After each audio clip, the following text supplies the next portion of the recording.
Olá, pessoal. Eu sou o professor Ricardo Albuquerque e essa é a disciplina Fundamentos de Tecnologias da Informação. Primeiramente, eu gostaria de agradecer a todos pela escolha da Uniateneu como parceira na graduação de vocês, e pedir desculpa a vocês pelo barulho do ambiente, visto que nesse momento de pandemia nós estamos trabalhando em home office e, portanto, eu não tenho em casa um estúdio, né, adequado com isolamento de som para transmitir aula para vocês. Mas eu acredito que vai dar para vocês aproveitarem bem o conteúdo e informam que logo em seguida eu estarei à disposição de vocês na plataforma de forma online para esclarecer algumas dúvidas, né, alguns questionamentos que possam surgir durante essa nossa apresentação, tá? Eu vou passar agora para o vídeo.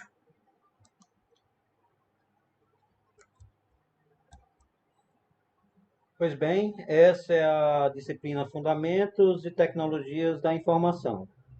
Eu dividi essa apresentação em duas partes, onde na primeira, unidade um, nós vamos falar um pouco aí sobre os conceitos fundamentais da informática, o que é informação, né? Vamos passar um pouco sobre o que é um computador, seus componentes, né? Entender bem o que se chama tecnologia da informação e sistemas de informação, né? Quais são os elementos desse sistema de informação, como ocorre o processamento em sistemas de informação e quais são os principais sistemas de informação disponíveis no mercado, né? Em seguida, a gente conversa um pouco sobre a estrutura de TI e sistemas de suporte. Falamos também sobre infraestrutura em nuvem, né, que é uma modalidade de mercado que hoje, né, na área de informática está bastante disseminada, com bastante empresas já aderindo a essa forma de trabalho. Quais são os principais benefícios da computação em nuvem, os tipos de computação em nuvem e gerência de redes de computadores. Na segunda parte da nossa apresentação, eu vou falar um pouco sobre ITIL e COBIT. Entendam, por favor, que essas duas unidades elas são muito extensas, têm muitos assuntos para serem falados, e em uma hora de aula seria impossível a gente aprofundar em todos esses assuntos. Mas, de uma certa forma, eu vou estar pincelando em cada uma delas e também estarei à disposição logo a seguir, para que vocês possam tirar algumas dúvidas, né, que surgirem com relação à apresentação.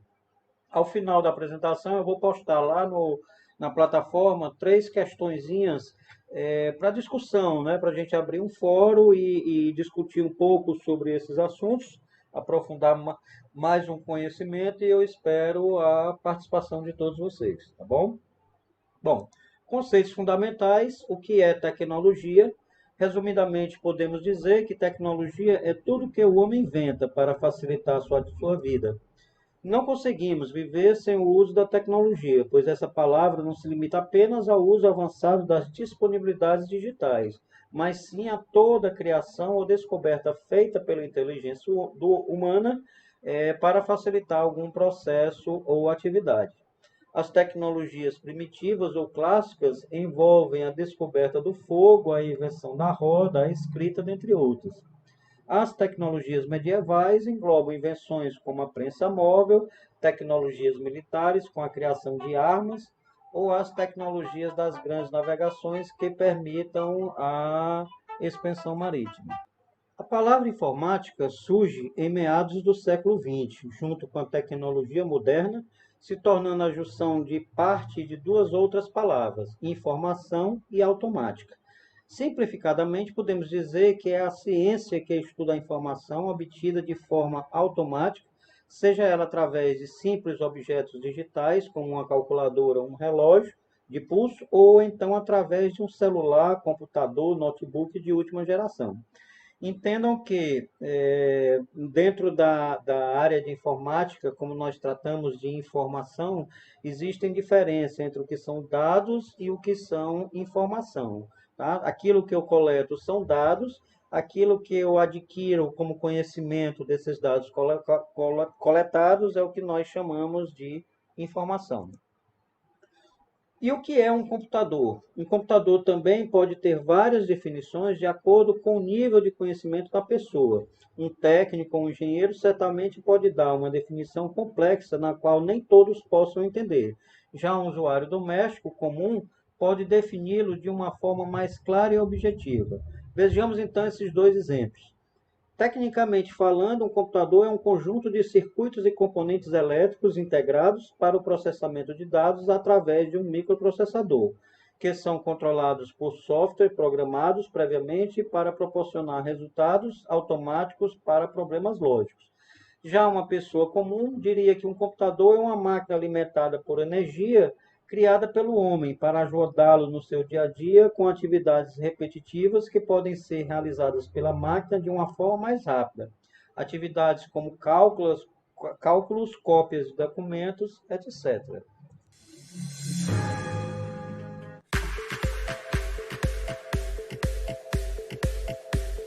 O desenvolvimento da tecnologia da computação foi a união de várias áreas do conhecimento humano, dentre as quais a matemática, a eletrônica digital, a lógica de programação, entre outras. A palavra computador vem do verbo computar e significa calcular. A capacidade dos seres humanos em calcular quantidades dos mais variados modos foi um dos fatores que possibilitaram o desenvolvimento da matemática e da lógica. Nos primórdios da matemática, utilizavam-se os dedos das mãos para efetuar cálculos. A mais antiga ferramenta conhecida para uso em computação foi o ábaco, instrumento mecânico de origem chinesa criado no século V a.C. A primeira máquina de calcular foi inventada por volta de 1642 pelo matemático francês Pascal. Essa máquina foi sendo aperfeiçoada com o passar do tempo. Mas foi com Charles Babbage que o computador moderno começou a ganhar forma, através do seu trabalho já no século XIX. Para muitos estudiosos, Charles é considerado o pai da informática. O computador, tal qual o conhecemos hoje, passou por muitas transformações através dos seus inventores, e ele foi se aperfeiçoando com o tempo. A primeira geração de computadores é marcada pela utilização de válvulas. Eles eram imensos, o consumo de energia muito alto. A primeira geração foi de 1951 a 1959 e possuía um uso restrito. De 1959 a 1965, o computador já começava a se espalhar para uso comercial. Apesar do seu tamanho, na segunda geração os computadores já eram transistorizados. O funcionamento por circuitos integrados só foi possível na terceira geração, de 1965 a 1975. Os transistores deram lugar aos circuitos integrados. O computador ficou menor e com mais capacidade de processamento. Os chips foram criados e, finalmente, um computador para uso pessoal. A quarta geração é marcada pelos microprocessadores, pelo surgimento das novas linguagens de programação e no modo de armazenamento. Os computadores ficaram mais populares, confiáveis, rápidos e com maior capacidade. Houve uma grande expansão dos computadores pessoais e começa a surgir os computadores de mão.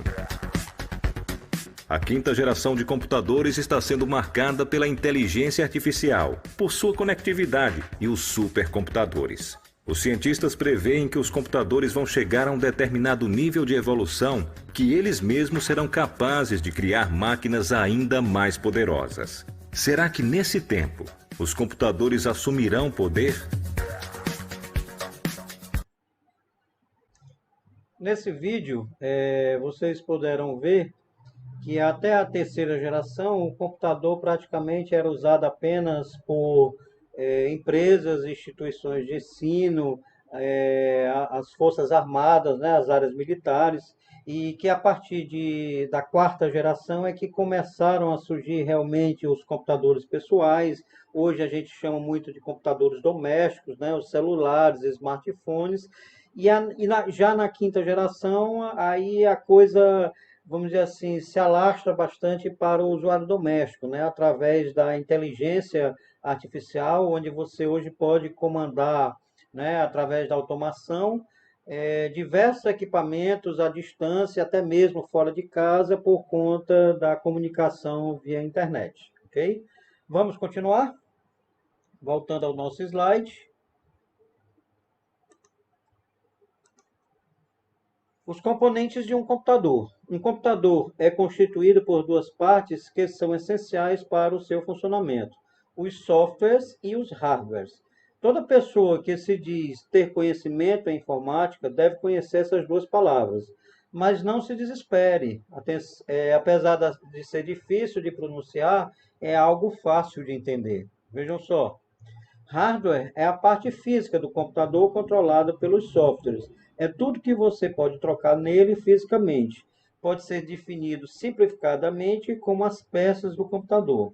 São exemplos de hardware: o monitor, o teclado, o mouse, a caixa de som, o pendrive, impressora, scanner. Esses são a parte física, né, que a gente classifica como hardware e que é exatamente o que pode ser substituído, é o que nós chamamos comumente as peças, né? Já o software é a parte lógica do computador em que controla toda a parte física. São chamados programas ou aplicativos. Exemplos deles, o Windows, né, que é o sistema operacional mais comumente utilizado no mercado, inclusive seus também programas, o sistema operacional do seu celular, um aplicativo de celular, ou como nós conhecemos como apps, né? O programa de um relógio digital, o cronômetro digital de um temporizador e assim por diante. Tecnologia da informação. Pode-se definir tecnologia da informação, uma abreviação interessante que nós utilizamos muito, TI, que todos conhecem de uma forma hoje bastante comum, como conjunto de todas as atividades e soluções produtivas por recursos de computação que visam a produção, o armazenamento, a transmissão, o acesso, a segurança e o uso das informações. Na verdade, as aplicações de TI são tantas e estão ligadas a tantas áreas que há diversas definições para a expressão e nenhuma delas consegue determiná-la por completo. É a área da informática que trata a informação, a organização e a classificação de forma a permitir a tomada de decisão em prol de algum objetivo. O termo tecnologia da informação serve para designar o conjunto de recursos tecnológicos e computacionais para gerar o uso da informação. Também é comumente utilizado para designar o conjunto de recursos não humanos dedicados ao armazenamento, processamento e comunicação da informação, bem como o modo com que esses recursos estão organizados em um sistema capaz de executar um conjunto de tarefas. A tecnologia da informação não se restringe a equipamentos, hardwares, programas, né, ou softwares, comunicação de dados. Existem tecnologias relativas ao planejamento de informática, ao desenvolvimento de sistemas, ao suporte de software, aos processamentos de produção e operação, ao suporte de hardware e etc. A sigla TI, Tecnologia da Informação, abrange todas as atividades desenvolvidas na sociedade pelos recursos de informática. É a difusão social da informação em larga escala de transmissão a partir desses sistemas tecnológicos inteligentes. Seu acesso pode ser de domínio público ou privado, na prestação de serviços das mais variadas formas. Pequenas, médias e grandes empresas dependem dela para alcançar maior produtividade e competitividade. Através de passos simples ensinados por empresas do ramo, muitas alcançam sucesso e alavancam maiores rendimentos. A aplicação, obtenção, processamento, armazenamento e transmissão de dados também são objetos na TI. O processamento da informação, seja de que tipo for, é uma atividade de importância central nas economias industriais, avançadas por estar presente com grande força em áreas como finanças, planejamentos, transportes, designs e produção de bens. A difusão de novas tecnologias de informação trouxe impasse e problemas relativos principalmente à privacidade dos indivíduos e ao seu direito à informação, pois os cidadãos geralmente não têm acesso à grande quantidade de informação sobre eles coletadas por instituições particulares ou públicas. As tecnologias da informação não incluem somente componentes de máquina. Existem tecnologias intelectuais usadas para lidar com o ciclo da informação, como técnicas de classificação, por exemplo, que não se requerem o uso de máquinas, apenas um esquema. Nesse quadro, eu faço uma evolução, né? Eu mostro para vocês uma evolução da tecnologia que começa em 1970, né? E se expande até hoje e muito mais pelo futuro. Só que eu vou fazer através de uma apresentação de vídeo que ele vai demonstrar esse gráfico para vocês. Vejam só. Eu começo destacando para vocês que lá na década de 70 e 80, quando nasceu o imã, um ponto importante, um tema importante da época que motivava uma série de ações era a produtividade. Ou seja, as empresas buscando fazer mais com menos, não que hoje não estejam fazendo isso, né? Mas naquela época foi um dos principais drivers de desenvolvimento, né? E dentro da tecnologia, um tópico importante foi a automação do trabalho, né? Ou seja, começaram a surgir uma série de soluções, eu coloco aqui o exemplo das planilhas eletrônicas, que surgiram a partir da observação de uma aula de Harvard sobre contabilidade, onde os idealizadores das planilhas eletrônicas, no caso aqui do VisiCalc, observaram o professor fazer uma série de demonstrativos no quadro, né? E pensaram, puxa, por que eu não posso ter uma planilha para facilitar esse trabalho do professor, né? Isso veio automatizar parte desse trabalho, que viria depois a crescer, né, com o uso das planilhas eletrônicas, uma das que a gente mais conhece aí, a planilha Excel, né?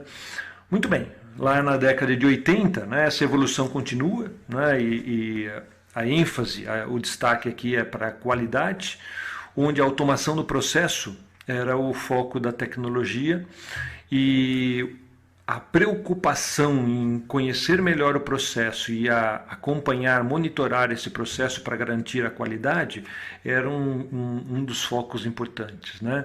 Isso viria a dar, essa visão de processo, né, uma continuidade no conceito que a gente começava já a destacar na época de logística integrada, que viria a ser ampliado dentro da visão do supply chain management, né, de uma visão de gestão de toda a cadeia, né?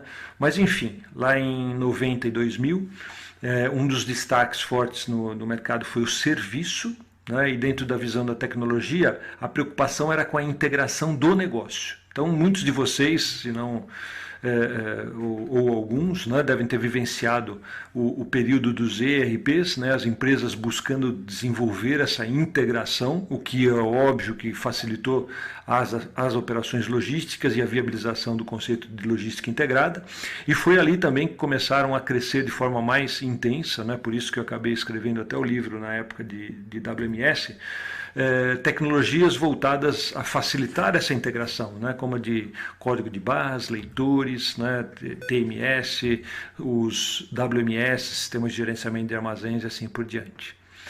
Muito bem, mas isso viria a dar continuidade e ao longo dos anos 2000, uma tônica muito forte do mercado foi a inovação.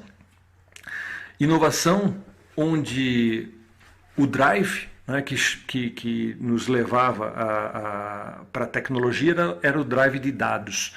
Fale com dados, trabalhe os dados, né? A partir do momento que a gente começou a desenvolver uma série de integrações aqui, e essas integrações permitiam através de leituras de barras, etc., a gente acumular um histórico de dados, isso começou a gerar um universo de dados muito grande, que junto com o crescimento do comércio eletrônico, do e-commerce, né, começaram a gerar dados de forma tão intensa, né, que nascia o conceito de Big Data, né, e aí o potencial de se trabalhar com o universo de dados tão grande, né, muito bem desenvolvido, por exemplo, pela P&G, acabava gerando e mostrando para a gente soluções diferenciadas que continuam algumas empresas a não explorar hoje, né, mas que várias delas já começaram a perceber esse potencial, né. Maior ainda quando a gente fala de internet das coisas, onde a gente se conecta e está conectado em tempo real, com outros infinitos bancos de dados, né? E isso daí propicia para a gente potenciais inimagináveis de onde a gente pode estar chegando com esse tipo de abordagem, né? Muito bem, que período estamos vivendo hoje do ponto de vista de tecnologia, né? Chamamos aqui de período de design, onde o drive aqui é o insight, né? O que significa o drive sendo o insight? Ou seja, não vale a gente trabalhar com os dados? Vale. Não vale a gente constatar pesquisas? Vale. Não vale a gente saber a vontade do cliente? Vale. Só que muitas empresas começam a desenvolver soluções disruptivas, que são soluções disruptivas que muitas vezes nem o próprio cliente sabe que ele necessita. Né? E aí eu destaco o pessoal do Silicon Valley, né, que teve uma capacidade imensa de atrair profissionais que buscam essas soluções, ou seja, você atrai profissionais inteligentes, profissionais que estão buscando soluções para as necessidades das pessoas que muitas vezes elas não conhecem, né? E entre elas, né, a gente sabe algumas das mais conhecidas, né, como Apple, a Google, Microsoft, entre outras, né? Por exemplo, o Uber, né, que acaba desenvolvendo soluções e essas soluções acabam se desdobrando, né, chamando o que a gente destaca como cauda longa. Né? Então veja aqui a abordagem da KLM, companhia aérea, que permite, no momento que você faz a sua reserva de assento, né, identificar para aqueles passageiros que permitem ver o perfil de quem é a pessoa que você vai sentar ao lado. Né? Isso permite que, de repente, você até obtenha durante a viagem, né, e faça uma reunião de negócios, né, de tal forma que facilite, né, e otimize esse nosso tempo. Né? São soluções que a gente não imagina e que começam a fazer diferença no nosso dia a dia. Muito bem, e a próxima onda? Essa é a questão que muitos falam. Né? Se nós não estamos ainda aqui, né, nem nesse setor, né, do ponto de vista de logística, estamos caminhando aqui para o design na nossa área de logística. Qual vai ser a próxima onda da tecnologia? Vocês vão ver na literatura que a literatura chama de singularidade tecnológica. Né? É algo que a gente já escuta falar há muitos anos, né?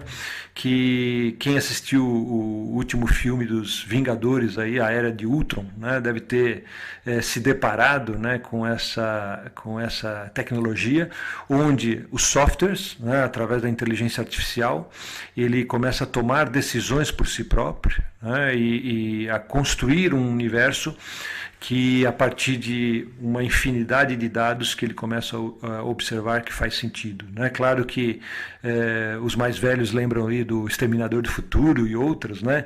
E alguns vão falar, puxa, mas isso é ficção. Né? É uma ficção, mas ela está crescendo em ritmo muito forte, né? Onde a integração do ser humano com as máquinas está cada vez mais intensa, né? E o crescimento disso é exponencial. Por isso, nós já devemos estar nessa curva, né? Entrando nessa curva em alguns momentos.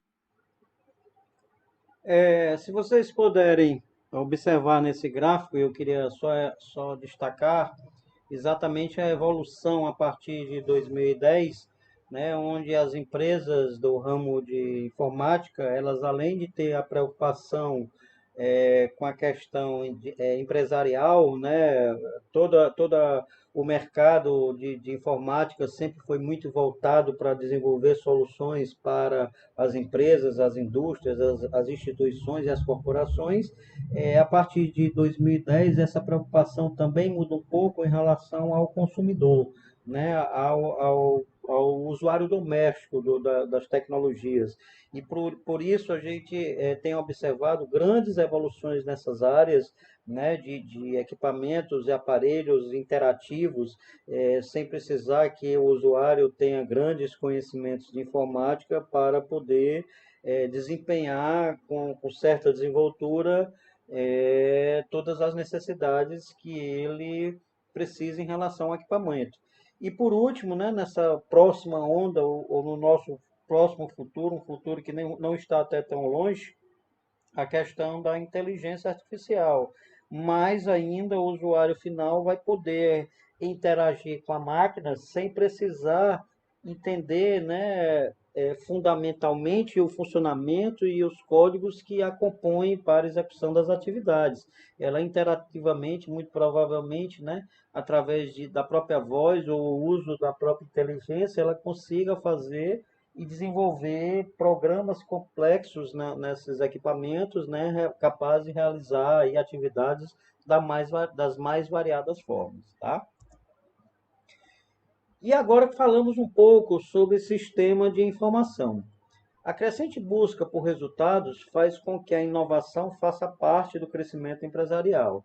Sabedor dessa premissa, você deve procurar sempre trabalhar para que sua empresa busque lançar produtos diferenciados, criando, se necessário, novas demandas para alimentar esse crescimento.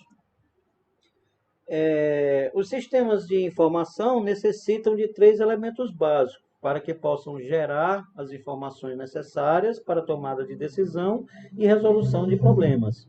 E são eles: pessoas, processos e a própria tecnologia. Vamos detalhar um pouco mais cada um. Pessoas são todos os recursos humanos envolvidos em um sistema, desde colaboradores, fornecedores, clientes, transportadoras, diretores, governo, né, no que tange ao relacionamento entre pessoas. Processos podem ser ditos como as regras do negócio formalizadas e estabelecidas que a empresa utiliza de forma ordenada para produzir e fornecer estratégias aos seus clientes.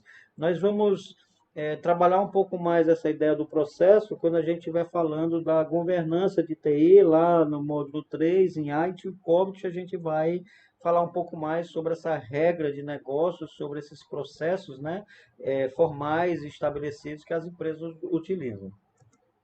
E por último, a tecnologia, né? Quanto à tecnologia, podemos dizer que engloba toda a estrutura de suporte aos outros 2 elementos do sistema. São o hardware, os aplicativos, as redes, os componentes e por aí vai. Tudo que estiver envolvendo hardware e software, nós entramos exatamente nessa parte da tecnologia. Já vimos o tripé que forma um sistema de informações, mas qual o objetivo desse sistema? O que ele propõe? Podemos mencionar como um objetivo comum aos elementos do sistema o seu próprio objetivo. Observe aí nessa imagem aí embaixo de uma lâmpada, né? Como é que funciona esse processo, né? Nós fornecemos a essa lâmpada a energia elétrica, que seria a entrada, né, de todo o meu ciclo de processamento, a qual é transformada, no nosso caso, aí, processada, né, internamente. Essa energia é transformada, né, através de filamentos que são aquecidos, né, a energia tem o poder de aquecimento, né, a condução de energia elétrica por um determinado condutor, ele gera calor, né, gera energia, né, e essa energia é transformada em calor que faz com que os filamentos da lâmpada se encandeçam. É como se elas pegassem fogo, virar brasa mesmo. Então, esse virar brasa, como a gente conhece, quando vê um carvão virando brasa, principalmente à noite, quando você vê, né, um carvão queimando, estando em brasa, você vê que ele é incandescente. Esse é o princípio da luz, né? Os filamentos internos da lâmpada, eles se incandescem, produzindo a luz que nós conhecemos desde os primórdios até os dias de hoje. É claro que de uma forma mais evoluída, hoje nós já temos outros tipos de processos, né, que fornecem a luminosidade mais evoluídos do que a lâmpada incandescente. O processamento em sistemas de informação é composto por 3 etapas. Esses componentes interrelacionados irão fazer funcionar todo o conjunto. Então tá aí, entradas. No meio desse processamento aí eu tenho os diversos subsistemas, né, que compõem toda a parte de processamento dessas entradas, e no final, na outra ponta, nós temos a saída. Não esquecendo de falar sobre o feedback, que é a retroalimentação, né? Essas saídas, elas devem necessariamente produzir algum tipo de conhecimento e de aprendizado que sejam capazes de retroalimentar esse sistema. Processamento, ainda falando sobre o processamento em sistemas de informação, nós temos aí os inputs, né, que são as entradas, o próprio processamento e as saídas. Inputs envolve a captação e reunião de elementos que ingressam no sistema para serem processados, dados ou instruções. Processamentos envolve processos de transformação que convertem insumos em produtos, ou seja, as entradas são convertidas em programas, em equipamentos e aí outros processos que podem acontecer.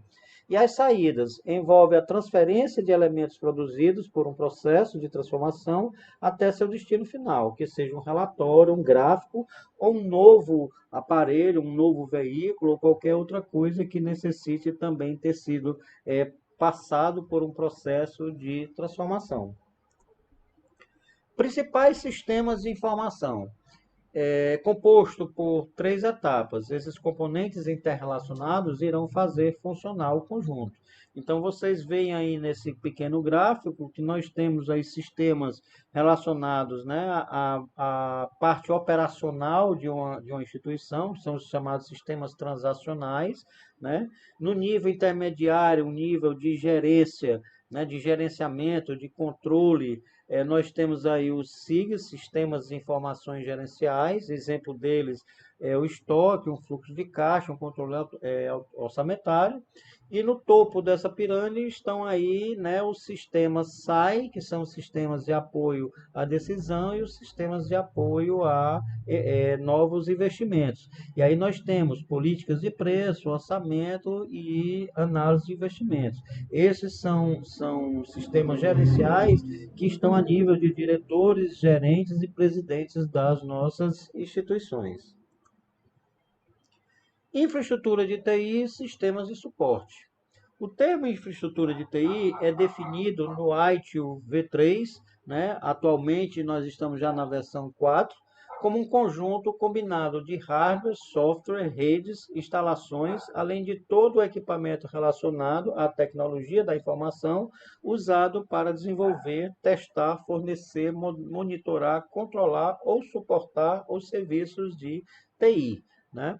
Então, a gente vai ver mais na frente, lá no módulo 3, quando a gente fala um pouco mais sobre ITIL, né, e COBIT, que a gente vê que já existem, né, normatizações exatamente para garantir, né, essa questão do uso das tecnologias no sentido de testar, fornecer, monitorar, controlar ou suportar os serviços de TI. Pessoas associadas, processos e documentação não fazem parte da infraestrutura de TI. A infraestrutura de TI, tecnologia da informação, é composta de recursos físicos e virtuais que suportam fluxo, armazenamento, processamento e análise de dados. Então, essa parte de pessoas, processos e documentações, a gente vai estar vendo mais na frente que está mais relacionada ao COBIT, né, que é exatamente a questão da gestão. Tá? Atualmente, as aplicações de infraestruturas apresentam-se compartilhadas e padronizadas. Uma infraestrutura de TI combina toda a capacidade compartilhada de TI de uma empresa em uma plataforma de negócios realizados eletronicamente. Ela é comporta os clusters como a seguir. Então, veja só, dentro de toda uma nova dinâmica de infraestrutura de TI, eu tenho aí a administração da TI, os canais eletrônicos integrados, as comunicações, a administração de dados, gestão da instalação, segurança e risco, aplicações e infraestrutura, administração das facilidades de TI, arquiteturas e padrões de TI, o próprio planejamento e desenvolvimento de TI, que é o P&D, e educação e treinamento em TI.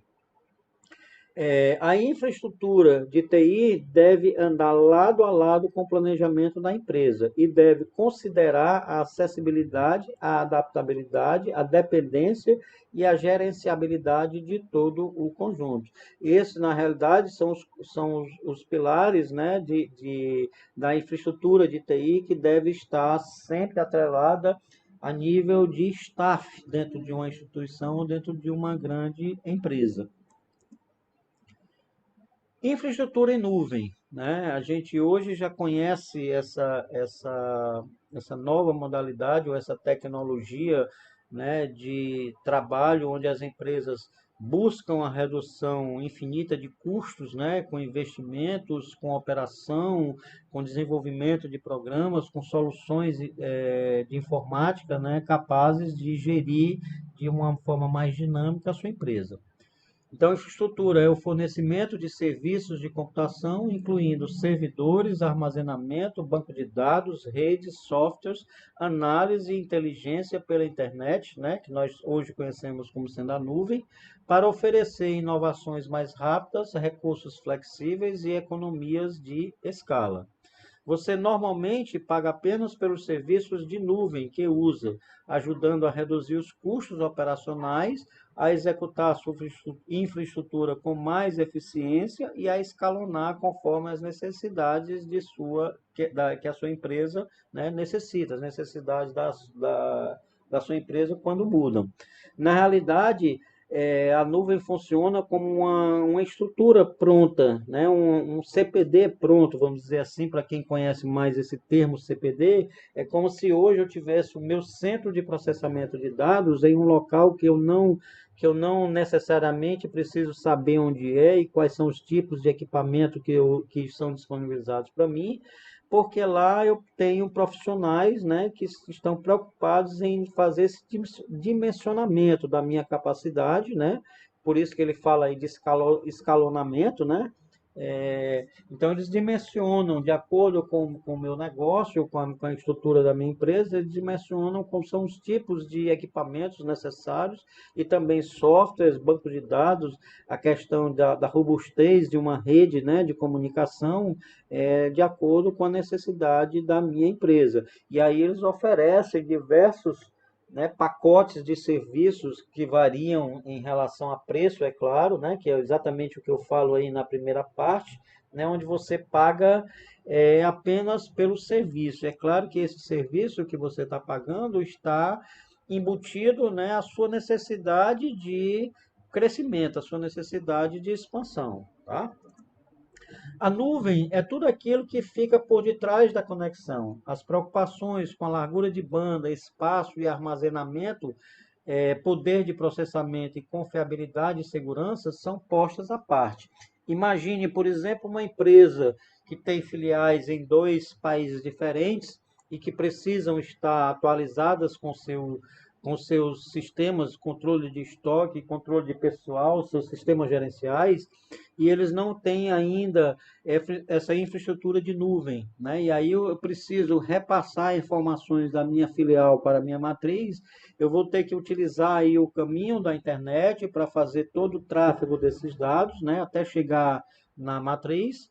E aí eu tenho vários fatores que podem emperrar todo esse processo, além da questão de segurança, né? Velocidade de banda, a possibilidade de hackers pegar essas informações que estão trafegando em um espaço aberto e público, como é a internet, né? Então, trazendo aí preocupações sérias com relação à segurança.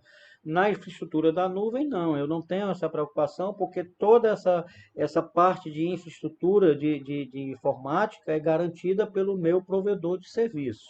Tá? Principais benefícios da computação em nuvem.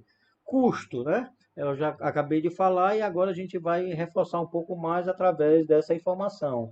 Elimina o gasto de capital com a compra de hardware e software, configuração e execução de data centers locais, incluindo hacks de servidores, disponibilidade constante de eletricidade para energia e refrigeração, além de especialistas de TI para o gerenciamento da infraestrutura. Tudo isso contribui para um alto custo da computação.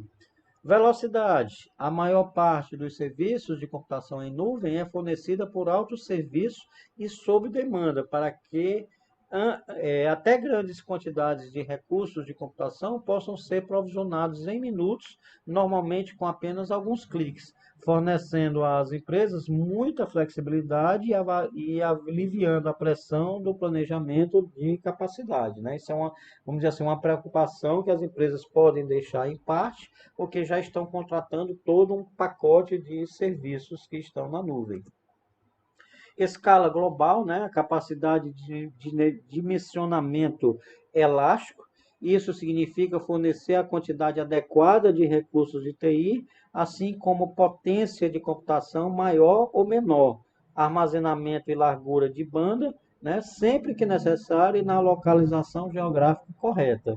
Vamos supor que a sua empresa, na matriz, ela precisa ter um aumento nessa capacidade, mas as outras filiais da empresa não precisam, então eu tenho, de acordo com a localização geográfica, eu tenho como suprir essa necessidade. Eu estou num local onde a velocidade da minha internet é mais lenta, então eu preciso dar mais suporte, né, aumentar a largura de banda dessa demanda para poder agilizar o processo como um todo. Produtividade. Data centers locais normalmente existem pilhas de equipamentos e implementações, tais como configuração de hardware, configuração de software e outras tarefas demoradas de gerenciamento de TI. A computação em nuvem remove a necessidade de muitas dessas tarefas, para que as equipes de TI possam investir seu tempo na obtenção de suas metas comerciais mais importantes. Então, toda essa preocupação com dimensionamentos, né, fica a cargo do serviço de nuvem. Desempenho. Os maiores serviços de computação em nuvem são executados em uma rede mundial de data centers seguros, que são atualizados regularmente com a mais recente geração de hardware de computação rápido e eficiente. Isso oferece diversos benefícios em um único data center corporativo, incluindo latência de rede reduzida para aplicativos e mais economia de escalonamento. Confiabilidade, né? Isso é um fator primordial. A computação em nuvem facilita e reduz os custos de backup de dados, recuperação de desastre e continuidade dos negócios, já que os dados podem ser espelhados em diversos sites redundantes na rede do provedor em nuvem. E segurança. Muitos provedores em nuvem oferecem um amplo conjunto de políticas, tecnologias e controles que fortalecem sua postura geral de segurança, ajudando a proteger os dados, os aplicativos e a infraestrutura contra possíveis ameaças. Nem todas as nuvens são iguais e não há um tipo de computação em nuvem que seja ideal para todas as pessoas ou para todas as empresas. Vários modelos, tipos e serviços diferentes evoluíram para ajudar a oferecer a solução certa para as suas necessidades. Aí nós vemos três maneiras diferentes de se implementar uma nuvem, né? No caso, a primeira, nuvem pública, pertencem a um provedor de serviço de nuvem terceirizado e são administrados por ele, que fornece recursos de computação, tais como servidores e armazenamento pela internet. O Microsoft Azure é um exemplo, né, de nuvem pública. Com uma nuvem pública, todo o hardware, software e outras infraestruturas de suporte são de propriedade gerenciadas pelo provedor de nuvem. Você acessa esses serviços e gerencia sua conta usando um navegador web. Então, essa custo é, de uma certa forma, repassado, né, para o consumidor final, mas você tem essa facilidade de ter todos os recursos necessários nessa área de tecnologias disponíveis de uma forma dinâmica, né, e disponível o tempo todo para você, usuário. A segunda maneira é a nuvem privada. Refere-se aos recursos de computação em nuvem usados exclusivamente por uma única empresa ou organização. Uma nuvem privada pode estar localizada fisicamente no data center local da empresa, né? Algumas empresas também pagam provedores de serviços terceirizados para hospedar sua nuvem privada. Uma nuvem privada é aquela em que os serviços e a infraestrutura são mantidos em uma rede privada. Então, aqui é uma modalidade um pouco diferente, né? O meu data center está disponibilizado em uma nuvem para ter acesso à minha empresa, mas esse data center ele é meu, ele é privado. Nenhuma outra empresa poderá acessar esses recursos que eu disponibilizei em nuvem, né? Porque trata-se de uma nuvem privada.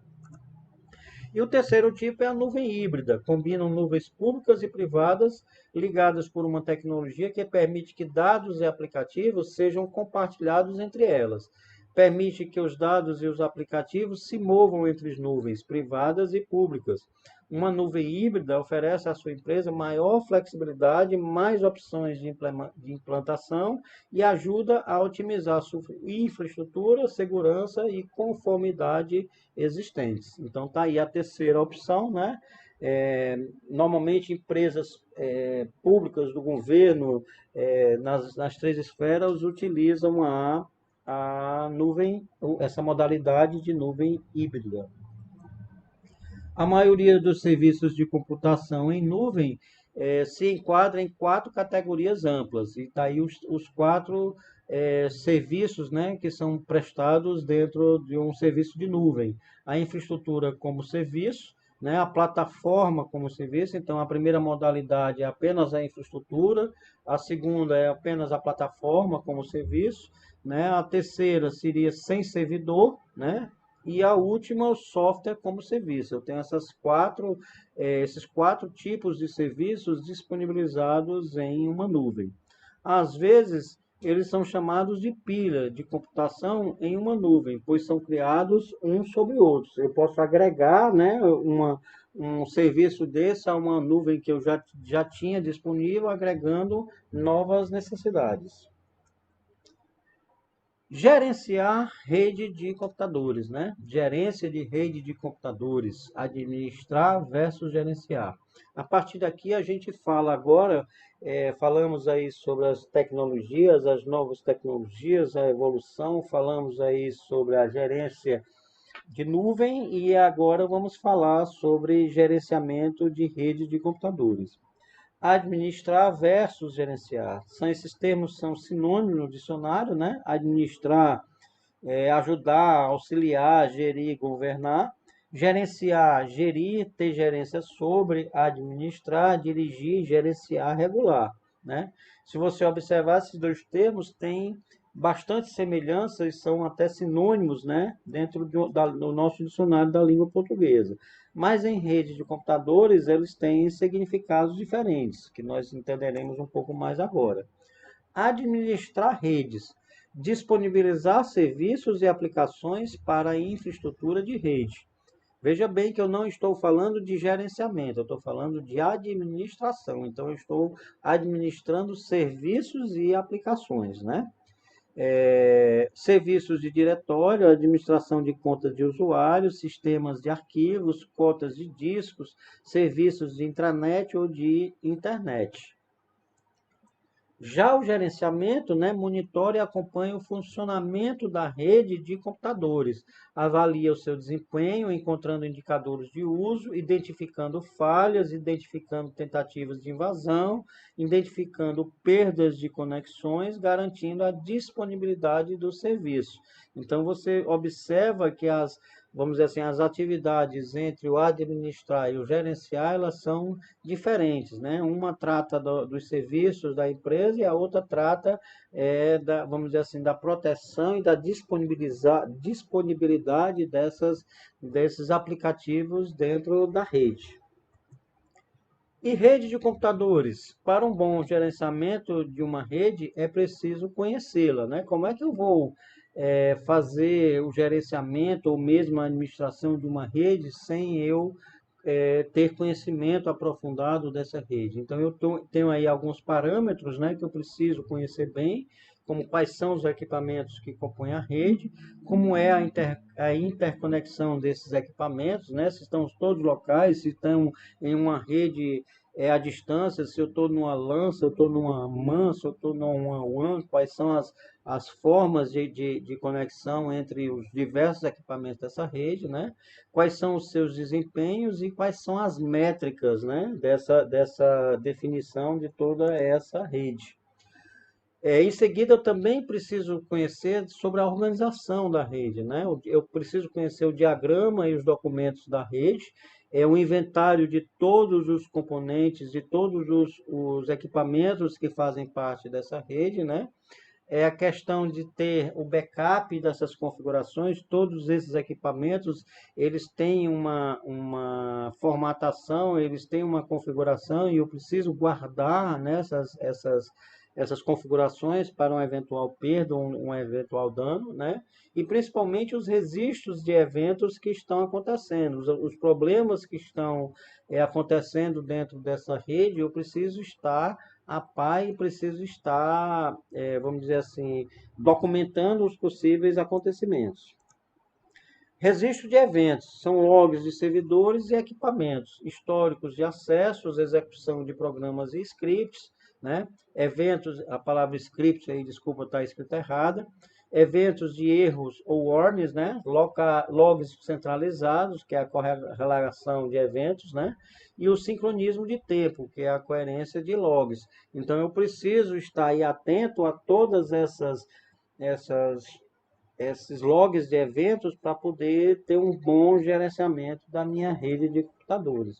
Reconhecer o comportamento, né, experiência com a rede ou com ou métricas, né, com baseline, que podem me dar informações aí sobre velocidade, sobre taxa de transferência, sobre disponibilidade, né? Essa é uma forma de eu poder garantir a boa qualidade da minha rede com relação à comunicação. O gerenciamento de rede está associado ao controle de atividades e ao monitoramento do uso de recursos de rede, né? Atividades comuns: obter informações da rede, registrar a ocorrência de eventos, estabelecer critérios para o disparo de alarmes, detectar e diagnosticar a ocorrência de falhas, conhecer e controlar alterações em equipamentos, acompanhar o desempenho da rede de serviços, garantir a segurança e contabilizar recursos. O que gerenciar dentro de uma rede, né? São várias as possibilidades de equipamentos ou serviços passíveis de gerenciamento. Ativos de redes, aplicações e serviços de rede, banco de dados, dispositivos de armazenamento, dispositivos de potência e monitoração de ambientes e acessórios diversos. Que tipos de equipamentos podemos gerenciar na rede de uma empresa? E aí vai, ó, suítes, servidores, ar-condicionado, no-break, estações de trabalho, rádios, Wi-Fi, câmeras, IPs, telefones, etc. Dentro de um plano, né, que nós chamamos de plano de segurança de informação, é possível conseguir visualizar diversos aspectos que nós estamos conversando agora, né, sobre equipamentos, softwares e serviços que estão sendo gerenciados dentro de uma rede de computadores e que fazem parte de um projeto, né, de segurança da informação. Problemas mais comuns em rede de computadores: rede lenta, rede indisponível, recursos mal utilizados, sobrecarga de uso de recursos, problemas de segurança. E a consequência da falta de gerenciamento de uma rede é a perda de tempo para a resolução de problemas e impossibilidade de solução de problemas. Ou seja, se eu não tenho um bom conhecimento dessa rede, se eu não conheço a sua estrutura, se eu não conheço os seus equipamentos, eu não tenho como resolver de forma ágil e com a eficiência necessária, né, problemas que possam acontecer e até poderão ter problemas que eu nem sequer vou conseguir resolver exatamente por falta desses conhecimentos necessários. Então é importante, se você vai ser um gerente de rede, um administrador de rede, que você tenha, né, esse conhecimento aprofundado de todo o funcionamento da rede, de todos os softwares que estão trafegando na rede, de todos os equipamentos que estão interligados nessa rede, principalmente também de todos os usuários que fazem utilização dessa rede de computadores. Áreas funcionais, né? A ISO criou um modelo de gerenciamento com 5 áreas funcionais: gerenciamento de falha, gerenciamento de configuração, gerenciamento de contabilização, gerenciamento de desempenho, performance, né? E o gerenciamento de segurança. Esse modelo é conhecido como FCAPS, ou FACAPS, né?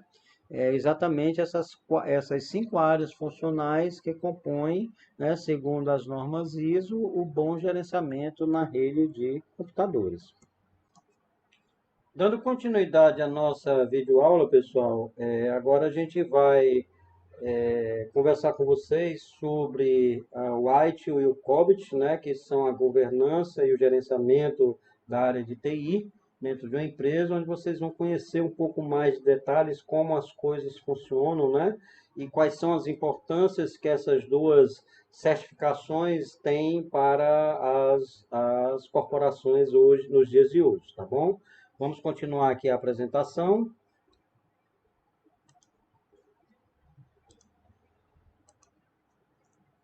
O que é serviço de TI? É um meio de entregar valor, né, benefício, ao solicitante, cliente interno ou externo, criando forma para que os resultados sejam atendidos de acordo com o desejo dos solicitantes. Contexto. A informação é um ativo estratégico para as organizações. A TI assume uma posição mais relevante. Alinhar a TI ao negócio. TI como área interna ou atividade afim. Atividade fim, desculpe. Nesse momento você entende que a TI ela tem que estar inserida hoje no contexto das organizações, inclusive fazendo parte, né, vamos dizer assim, do ativo estratégico das organizações, visto que ela lida com informações, né? Portanto, a TI hoje tem que estar sintonizada, alinhada finamente, né, com o negócio da empresa. Hoje a TI não é apenas um departamento que trata dos assuntos de informática. Hoje a TI é uma área capaz de ajudar nas tomadas de decisões, das grandes tomadas de decisões dentro das corporações. Um pouco da história da área de TI, né? Em 1960 foi o ano em que as organizações começaram a automatizar os processos empresariais. Nascia a área de TI, dentro da área financeira, com o objetivo de aumentar o desempenho e diminuir erros nos processamentos de dados, folha de pagamento, faturamento, contas a receber. Isso era o tal do processamento centralizado. Lá naquele histogram que a gente fez sobre a evolução da história da informática, vocês lembram que começou exatamente em 1960, né, com a pequena planilha, né, para gerenciar algumas informações ou para facilitar ou diminuir a quantidade de erros dentro de um processamento de dados. Nichos de profissionais com conhecimento técnico para especificar e comprar máquinas, programá-las e retirar os resultados do processamento. Então, esse foi o começo, né, da história da TI. Com o barateamento da tecnologia, a computação aproximou-se do usuário final, descentralizando seu controle. As fronteiras de responsabilidade pela estrutura e sistema passou a ser mais útil, né? Começou a ter destaque, né, a área de TI por conta dos equipamentos, né, e das tecnologias que estavam um pouco mais baratas, né, fazendo com que o usuário final pudesse tivesse poder aquisitivo para ter essas tecnologias. O desenvolvimento de sistemas de apoio também se proliferou. Excessivo uso de planilhas programadas para gerir informações. Aplicações sendo executadas a partir de computadores nas mesas dos profissionais, sem gerenciamento apropriado de especificações de hardware ou de garantia de disponibilidade de infraestrutura, né? Então, nesse momento, com essa grande explosão de acesso, né, de usuários às tecnologias, né, os serviços, os aplicativos começaram também a se proliferar dentro da empresa. Chegou-se um momento que muitas pessoas faziam praticamente a mesma coisa de modo diferente. Então, houve essa preocupação, né, vamos dizer assim, com o alinhamento dessa gestão, né, de hardware e de software, né, para garantir, inclusive, uma possível disponibilidade da infraestrutura necessária. E problemas gerados por esse momento: aumento na demanda dos serviços de TI, necessidade de garantir o adequado funcionamento dos serviços de TI, né, garantir o funcionamento dos processos de negócio. Surgimento de organizações especializadas em serviços de TI, tecnologia agora como um negócio fim, né? Então, já que vários usuários estavam desenvolvendo soluções, né, algumas delas até semelhantes para resolver o mesmo problema, começou a aparecer a necessidade, né, de pessoas se especializarem nesses serviços. Então, surgiram aí, né, as organizações especializadas em serviços de TI, tendo essa TI como o seu próprio negócio fim. Terceirização de serviços em TI, né, gerenciar contratos, definições de responsabilidade, né. A TI atualmente ainda usada para redução de tempo e custos operacionais, né, pode ser explorada para inovar novos produtos, novos processos de negócio, como a questão hoje do comércio eletrônico. Gerenciamento de serviços de TI. A gente começa a falar um pouco mais sobre a necessidade de controle, né, e de padronização nesses serviços de TI dentro das organizações, né? As organizações estão cada vez mais dependentes da provisão de serviços de TI. Maior visibilidade de falhas, exigências mais rígidas dos clientes, né? Aumento da complexidade da infraestrutura e concorrência pelos clientes. Então, a TI hoje dentro da empresa, ela permite tomada de decisões e permite, né, conseguir satisfazer exigências mais rígidas, né, dos nossos clientes, né, aumento dessa complexidade de infraestrutura, hoje com equipamentos cada vez mais modernos, e sempre, é claro, a preocupação com a concorrência pelos clientes. Nem sempre as áreas de TI estão preparadas para entregar serviços dentro desse nível que é exigido, né? Então, aí a gente tem aí uma metáfora nessa figura, né, onde a quantidade de demanda de negócios nem sempre ela é compatível com a disponibilidade ou com a capacidade da TI que eu tenho dentro da minha empresa, né? Daí surgiu, né, a adoção do gerenciamento dos serviços de TI, que é o ITIL, Information Technology Infrastructure Library, né, traduzindo para o português, Biblioteca de Infraestrutura de Tecnologia da Informação. Então, a partir desse momento, pessoal, começou-se a se preocupar, a haver uma preocupação, né, com a gestão da TI dentro das empresas, devido a essa grande disseminação, essa grande abertura do mercado, onde várias pessoas, mesmo sem ter conhecimentos aprofundados de tecnologia, conseguiam ter computadores nas suas próprias mesas, conseguiam desenvolver algumas soluções, e essas soluções começaram a causar alguns problemas, né? Muitas pessoas desenvolvendo as mesmas coisas, muitas ideias diferentes, então começou-se também a haver a necessidade de haver uma padronização. Consequentemente, né, as empresas perceberam a preocupação e o nível de exigências que os clientes estavam tendo. Então, passou-se também a ter, né, a TI como um negócio, a TI como sendo o negócio da sua própria empresa. Então, passou a ter aí as grandes empresas de desenvolvimento, né, e de gestão desses serviços, né, de gerenciamento na área de TI. Okay? O framework ITIL consiste em um framework para o gerenciamento de serviços de TI, composto por um conjunto coeso de melhores práticas comprovadas provenientes dos setores público e privado. A abordagem mundialmente aceita, né, pode ser adotada e adaptada para qualquer tipo de organização.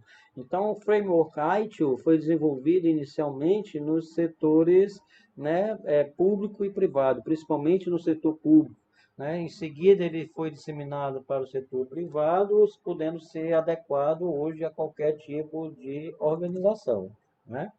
Aí tem um pequeno mapa sobre o histórico, né, da evolução e do ciclo de vida do serviço do ITIL, né? Eu não vou me deter muito a essa questão da história, mas queria fazer um destaque sobre esse gráfico, esse ciclo de vida do serviço. Se vocês observarem, ele tem tudo a ver com o ciclo PDCA, né, que a gente conhece bem da administração. Então, aí eu tenho o desenho do serviço, né? Eu tenho primeiro o problema, o negócio, né? O ITIL como sendo uma estratégia de serviço.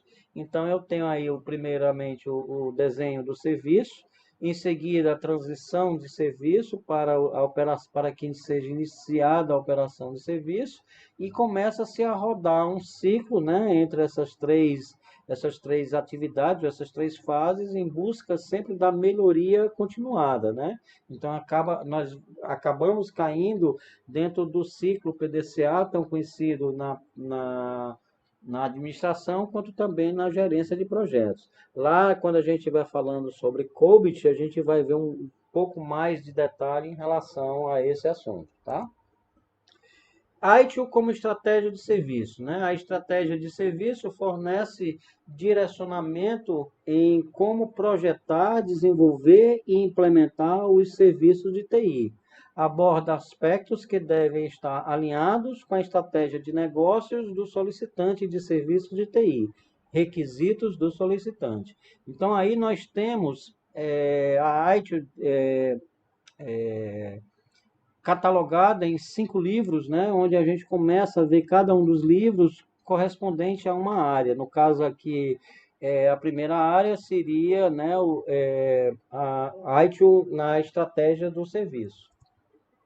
Processos na estratégia do serviço: gerenciamento de portfólio de serviços, gerenciamento financeiro dos serviços de TI e gerenciamento de demandas. Então, eu estou aqui a nível, né, a nível estratégico, a nível de staff da minha empresa, né, onde eu estou aí com presidentes, com gerentes, com diretores, discutindo, né, a implantação dessa framework ITIL dentro da empresa. Em seguida, eu tenho aí, após essas definições, eu tenho o desenho do serviço, né? O desenho do serviço é composto de processos e atividades para mapear e definir os requisitos do serviço e propor uma solução melhor para atendimento desses requisitos, tá? Dentre os processos estão aí o gerenciamento do catálogo de serviços, o gerenciamento do nível de serviço, o Service Level, o gerenciamento da disponibilidade, o gerenciamento da capacidade, da continuidade e da segurança da informação. Então, nessa fase do meu processo, eu começo, né, a desenhar todo o serviço de TI da minha empresa, né, garantindo aí, passando aí por diversos níveis, né, de catálogo de serviço, de nível de serviço de segurança, de gerenciamento, disponibilidade, capacidade, continuidade e principalmente segurança da informação. Um exemplo, né, gerenciamento de nível de serviço. Na resolução de um incidente, a área de redes deve repassar o chamado para a área de suporte em até 30 minutos, após o início do incidente, caso o problema não seja na área de redes. Então, aí é um exemplo, né, vamos dizer assim, de decisões que foram tomadas e que foram sacramentadas e que foram rubricadas, né, com relação ao nível de gerenciamento, ao gerenciamento do nível de serviço, né? Até que ponto o usuário precisa esperar ou a solução precisa aguardar para que seja tomada, né, a devida precaução ou a devida solução para resolver o problema, né? A área de compra, um outro exemplo, a área de compras tem um prazo acordado de até 1 semana para adquirir e entregar equipamentos para a área de TI. Então, não adianta eu ter uma boa gestão de TI se eu não tiver uma definição com relação à parte de compras, não tiver um planejamento com relação ao tempo de entrega, né, ao tempo de disponibilidade dos equipamentos para que eu possa implementar a minha gestão de TI. Na fase de transição de serviço, né, compreende o estágio de transição de um serviço. Requisitos demandados na estratégia e elaborados no design são executados na prática. Então, aqui é o momento onde eu coloco, né, na prática tudo aquilo que foi planejado e que foi desenhado dentro da minha estrutura de TI. Mudanças no serviço também estão no escopo, né? Se houver uma necessidade de uma readaptação, de uma mudança, de uma correção de serviço, está exatamente dentro desse escopo, né? Redesenhado, aquela história do PDCA, né? É replanejado, redesenhado e em seguida colocado em ação novamente. Entrega também outra papel da transição de serviço é a entrega dos serviços em das fases anteriores, tá? Processos dentro da transição de serviço, o gerenciamento de configuração em ativos do serviço, o gerenciamento de mudança e o gerenciamento de liberação e entrega, né? Se vocês percebem, nós estamos falando aí sempre de gerenciamento, falamos sobre o ciclo PDCA e acaba levando-nos, remetendo à questão do gerenciamento de projetos. Na realidade, a implantação de um processo ITIL e um processo COBIT requer um planejamento, requer um acompanhamento, uma comunicação, todas aquelas áreas que estão dentro do gerenciamento de projetos, que estão lá no PMBOK, estão também relacionados, né, com a governança de TI em relação a ITIL e COBIT. Mais na frente, quando a gente estiver falando sobre COBIT, a gente vai ver exatamente um pouco dessas áreas. Nesse estágio, que é a operação de serviço, o serviço já é consumido pelo usuário final. Com isso, a percepção do valor é aprimorada e tudo se torna mais delicado. Processos para entregar e gerenciar os serviços para cliente ou usuários do negócio. Nesse momento aqui, né, a mudança, a modificação ou o planejamento que foi realizado, ele é colocado em prática. E aí eu tenho que ter a percepção, né, do meu cliente ou usuário do meu negócio. É um momento que eu vou estar avaliando, né, qual a percepção, né, como é que foi a absorção da implementação desse serviço dentro da minha empresa em relação à utilização do meu cliente ou do meu usuário do negócio. Processos envolvidos na operação de serviço. Gerenciamento de incidências, né, gerenciamento de problemas, gerenciamento de pedidos e a central de serviço, que é o Service Desk. Então, essa operação, né, está voltada para gerenciar todos os possíveis problemas que possam acontecer, os possíveis incidentes que possam estar comprometendo, né, todo o processo de gestão da minha TI dentro da empresa, né, e servindo como realimentação, né, retroalimentação do meu processo com novas entradas, com novos planejamentos e mudanças ou execução de novos modelos de serviço da TI. Melhoria contínua do serviço é o processo, digamos assim, final, né, mas que na realidade não existe fim, ele é um ciclo, né, não tem fim. Trata da evolução constante do serviço de TI de acordo com as demandas impostas, né? As situações, os mercados, né, que são fatores predominantes e que influenciam diretamente dentro da gestão da minha empresa, a proporção que eles vão mudando, eu preciso ter novas demandas, né? Novas demandas aparecem, então eu preciso evoluir, né, o serviço de TI de acordo, né, com as demandas que estão aparecendo ou que são impostas, né? Usa conceitos de ciclo, né? Tá aí a gente já vem comentando a questão do PDCA, que é o planejar, o executar, o checar e o ajustar, né? O objetivo é identificar e incorporar melhorias constantes ao serviço. Quem utiliza, né? Governos, quem utiliza o ITIL, né? Governos, serviços financeiros, seguradoras, indústrias em geral, editoras, prestadoras de serviços e serviços públicos, né? Todos estão aí utilizando essa governança, né, de uma forma bastante efetiva. A ITIL é adotado por mais de 15 mil organizações no mundo todo. Alguns exemplos, né? IBM, Microsoft, HP, HSBC, e aí do lado vocês veem aí todas as patentes, né, que já hoje utilizam de forma larga, né, de forma grandiosa a questão da governança de TI, né? Alguns casos de sucesso, né? E tem vários outros, mas eu vou destacar apenas aí a Caterpillar, né? Que obteve um aumento de 60% em quase de 100% dos seus processos, né? De índices de atendimento de incidentes realizados no acordo de nível de serviço, firmado com as unidades de negócios da organização, após 18 meses de implementação. Então, você vê aí que em pouco tempo, para uma grande empresa como é a Caterpillar, né, em pouco tempo ela conseguiu atingir um nível de 60%, né, de melhoria em quase 90% de todos os seus processos, né, de atendimento de todos os seus índices. Isso é uma coisa muito positiva, é sinal de que a governança de TI vamos dizer, é uma ferramenta que vai com certeza levar a sua empresa, se ela for bem implantada, bem planejada e bem gerenciada, ela vai trazer sucesso com certeza e, vamos dizer assim, e grandes lucros para a sua organização ou para a organização onde você trabalha, tá? Em seguida, a gente conversa agora um pouco sobre o COBIT, né, que é a parte de governança corporativa, né? Governança corporativa é o sistema pelo qual as sociedades e empresas são dirigidas e monitoradas, envolvendo os relacionamentos entre acionistas, cotistas, conselho e administração, diretoria, auditoria independente e conselho fiscal. Então, está aí toda, né, a parte vamos dizer assim, a cúpula das organizações envolvidas nessa governança corporativa.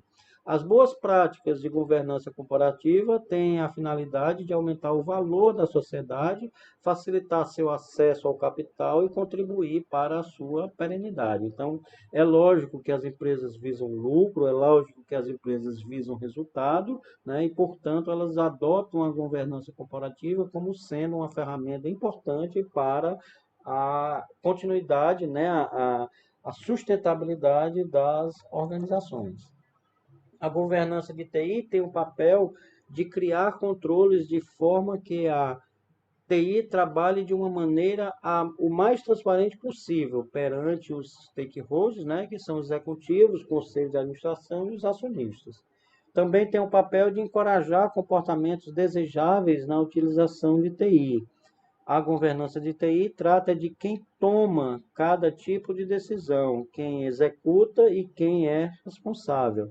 Está alinhada, né, à estratégia de negócio da empresa. Gerenciamento de TI refere-se à entrega de serviços de TI visando atender às demandas. Os modelos de gerenciamento de TI colocam a governança em prática, né? Olha aí quantos modelos estão relacionados com a governança de TI. O ITIL V3, atualmente a versão 4 já está disponível, né? O PMBOK, o CMMI, o próprio COBIT, que nós estamos conversando, né? Que é o Control Object for Information Related Technology, a própria ISO 27000, que é a norma sobre segurança de informação, e 20000, que é sobre o gerenciamento de TI. É lógico, eu falei da ISO 9000, ela não deixa de estar dando suporte a toda essa governança de TI, porque trata da qualidade, né? Qualidade também, informação precisa ter qualidade. Então, eu também posso ter aplicação da ISO 9000 na qualidade da informação e na qualidade dos processos que estão na minha governança de TI. Um comparativo entre o ITIL e o COBIT, né? ITIL é um conjunto de boas práticas e COBIT é o framework, é a aplicação, a prática, né, em si.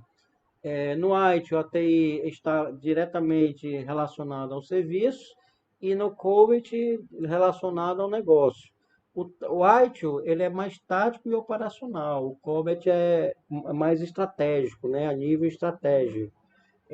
O ITIL está próximo ao cliente e o usuário final, vamos dizer assim, e o COBIT está mais próximo da alta direção. O ITIL é mais flexível e o COBIT é mais rígido nas questões de tomadas de decisões, né? O ITIL tem um custo menor, né, a aplicação do ITIL, o COBIT tem um custo maior, porque envolve uma série de outros planejamentos, como eles são a nível estratégico, né, eles envolvem outros custos que são agregados, né, à governança de TI. O retorno no ITIL é a curto e médio prazo e o retorno no COBIT é a longo prazo, né? O ITIL tem foco na equipe de TI e clientes e o COBIT tem foco na organização. O ITIL agrega qualidade aos serviços, né? E o COBIT agrega valor aos serviços, né? É uma questão de prosperidade, de evolução e de sustentabilidade da organização. COBIT cobre a maioria dos processos ITIL. ITIL tem os seus processos apresentados com maior nível de detalhe. COBIT foca no o que, enquanto ITIL está mais direcionada ao como, né? Então, entendendo aí um pouco essa comparação, COBIT é o que tem que ser feito, os recursos para que essas atividades sejam desempenhadas. E o ITIL é o como, né? O como essas necessidades são atendidas, tá? Ambas não são opostas, ambas são complementares, ok? Voltando aqui para a minha imagem, encerramos aqui a nossa videoaula, tá? Eu espero que todos vocês tenham entendido, tenham compreendido, né, todos os assuntos que a gente conversou aqui. É lógico, mais uma vez eu enfatizo, né, que em uma hora e pouco de aula é impossível a gente expor todos os detalhes, né, dos assuntos tratados, e por isso é claro que é importante que vocês não fiquem apenas com a aula online, nem apenas com o material que está disponibilizado na plataforma. É importante que vocês procurem outras fontes de pesquisas, né? No próprio plano de aula que eu postei lá na plataforma, tem algumas referências de livros importantes e livros interessantes que vocês devem, se tiverem condições de acessar ou de comprar e de ler, né? Para o profissional da área de informática, com certeza deve fazer parte do acervo bibliotecário que o profissional precisa ter dentro do seu negócio, tá?